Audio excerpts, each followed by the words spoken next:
maalin caday fooraarsatay suulashay qabsatay 17 jir waaye xaa waalaaya xaa haaya intay u socotaa xay yihiin dhibka haysta kuleelka xaa geliyey akhlaaq xumaa gelisay waa kaa maalin caday fooraarsatay suulashay qabsatay waa ujeedaa mid inta wiilkii u jiiftay hoostayda uu fiirinaya iyo mid maalin cad jidka dhexdiisa suulasha ku qabsanayso adeer faalada kaga biri noqo ilaahay baana amray rasuulkiisaana amray inaan xumaanta reebno idaa araada allaahu an yuhlika cabdan nazaca minhu alxayaa ilaahay markuu doono inuu go'aamiyo inuu addoon halaago ilaahay wuxuu ka siibaa xishoodku ka siibaa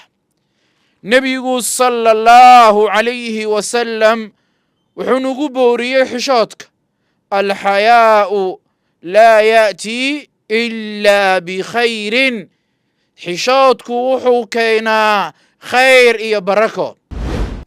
بسم الله والصلاة والسلام على رسول الله maalmahan duulaan xagga dhaqanka iyo xishoodka ayaa nagu socdo gabdho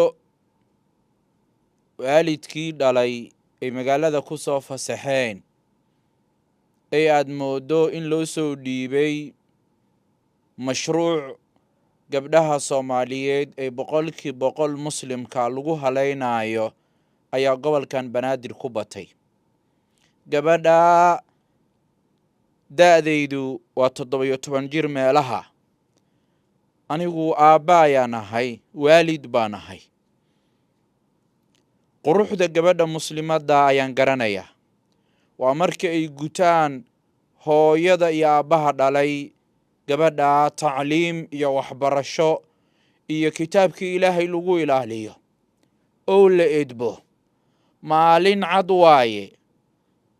suulashay qabsatay jidkii dhexdiisa waaye idaa araada allaahu an yuhlika cabdan nazaca minhu alxayaa ilaahay markuu doono inuu go'aamiyo inuu addoon halaago ilaahay wuxuu ka siibaa xishoodku ka siibaa nebigu sala allahu calayhi wasalam wuxuu nagu booriyey xishoodka alxayaa'u laa ya'tii ilaa bikhayrin xishoodku wuxuu keenaa khayr iyo barako gabdhaha waad u jeedaan mid inta wiilkii u jiiftay hoostayda uu fiirinaya iyo mid maalin cad jidka dhexdiisa suulasha ku qabsanayso adeer faalada kaga biri noqo ilaahay baana amray rasuulkiisaana amray inaan xumaanta reebno gabdhahan mashruuc baa loo soo dhiibay gabdhaha iskuulaadka aada ay waxbarashada ku fiican ay akhlaaqda ku fiican ay rabo inay adduun iyo aakhire aflaxaan bay duulaan ku yihiin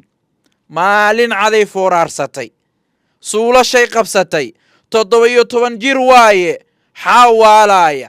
xaa haaya intay u socotaa xay yihiin dhibka haysta xaa kuleelka xaa geliyey akhlaaq xumaa gelisay waa kaa maalin caday fooraarsatay suulashay qabsatay waa ujeedaa asalaamu calaykum waraxmatullaahi wabarakaatu